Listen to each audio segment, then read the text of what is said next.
Hi everyone, welcome to my YouTube channel. I am Ravinder. आज हम करेंगे एक्सरसाइज नंबर 3.2 का 6th question. Given the linear equation 2x plus 3y minus 8 is equal to 0, write another linear equation in two variables such that the geometrical representation of the pair so formed is intersecting lines, parallel lines and coincident lines। हमें एक linear equation given है और एक linear equation two variables में और बनानी है ताकि ये जो पेयर कंप्लीट होगा इसका और जो हम बनाएंगे उन दोनों लाइंस की जो रिप्रेजेंटेशन होगी ग्राफ के ऊपर वो इंटरसेक्टिंग लाइंस बने, फर्स्ट पार्ट, और दूसरे पार्ट में है पैरेलल लाइंस और थर्ड में कोइंसिडेंट लाइंस। ठीक है, तो इसके लिए फिर से मैं आपको वो फ्लो चार्ट दिखाती हूँ जो मैंने ऊपर वाले क्वेश्चन सेकंड, थर्ड, फोर्थ में आपको दिखाया था। वहाँ से आपको क्लियरली पता लग जाएगा कि इसमें हम इंटरसेक्टिंग लाइंस और पैरेलल कोइंसिडेंट लाइंस बनाने के लिए कैसी इक्वेशन लिखेंगे। So this is the flow chart.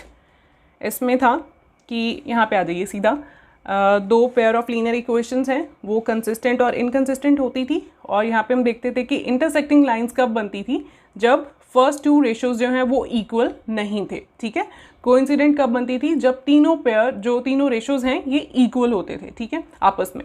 और पैरेलल लाइंस कब बनती थी, जब फर्स्ट टू पेयर्स तो इक्वल थे लेकिन लास्ट वाला पेयर जो है वो इक्वल नहीं था, लास्ट वाली रेशो। ठीक है, रेशोज इक्वल, ये लास्ट वाली दोनों इक्वल नहीं थे।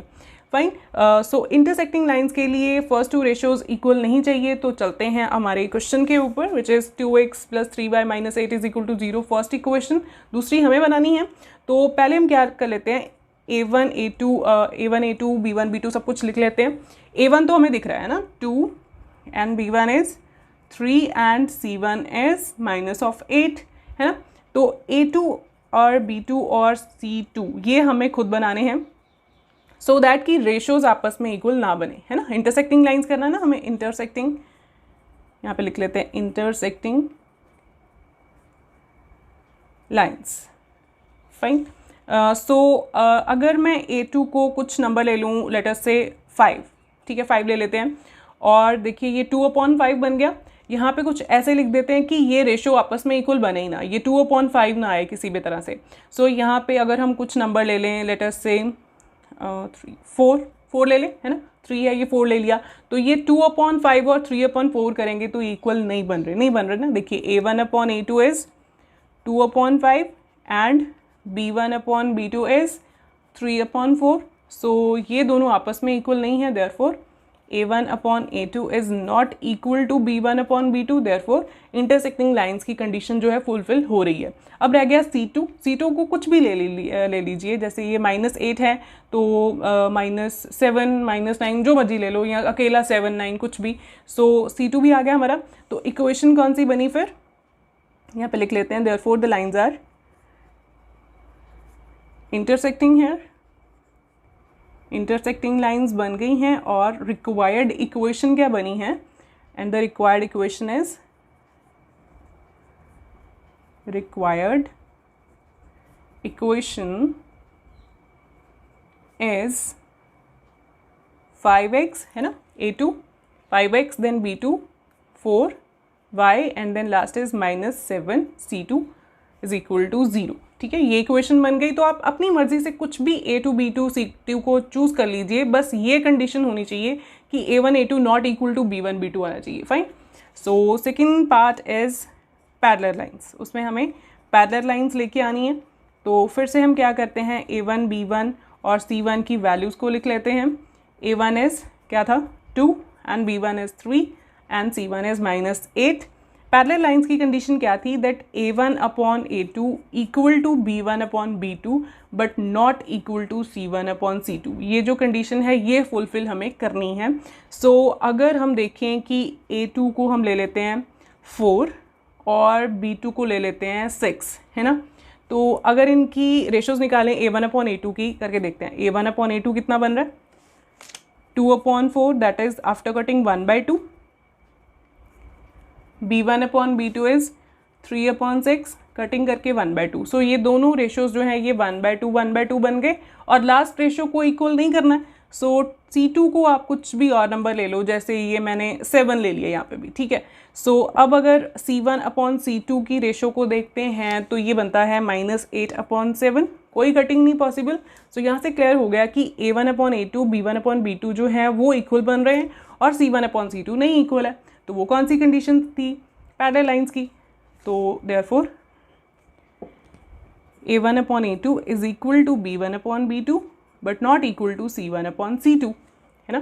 Therefore the lines are parallel, therefore the lines are parallel and the required equation is, required equation क्या बनेगी, यहाँ पे लिख दूँ, therefore the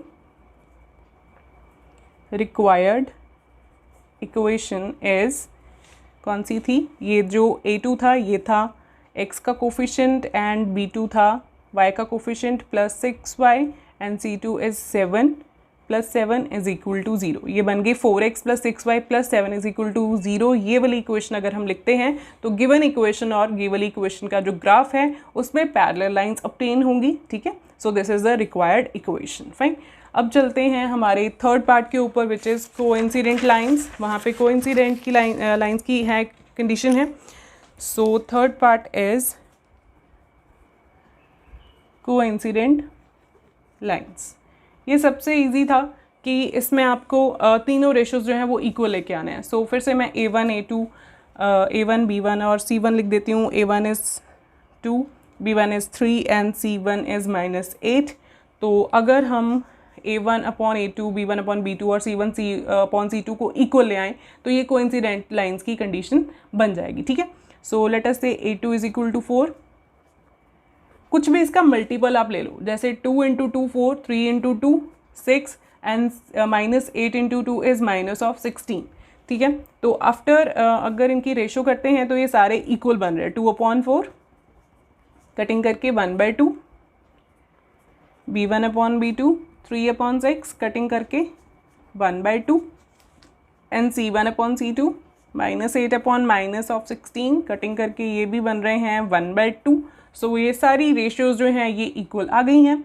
सो जैसे मैंने ये 2 का मल्टीपल ले लिया सबको, A2 B2 और C2 को, तो वैसे ही आप 3 के साथ मल्टीप्लाई करके भी लिख सकते थे, 4 के साथ, कुछ भी, मतलब ये रेशियोज़ आपकी सेम आ जानी थी. ठीक है, सो ये तीनों रेशियोज़ आ गई. Therefore equal A1/A2 is equal to B1/B2 is equal to C1/C2. Therefore the lines are coincident and the required equation is, and the required linear equation is, कौन सी बन रही है फिर, A2 is 4 मीन्स यहाँ पे लिखेंगे 4x, B2 is 6 यहाँ पे लिखेंगे प्लस 6y, y का कोफिशिएंट था B2 और C2 जो है वो constant, -16 is equal to 0.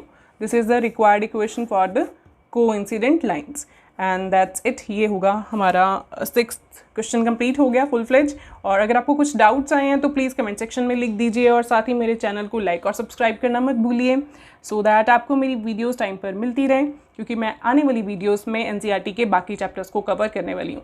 Okay students, thank you so much.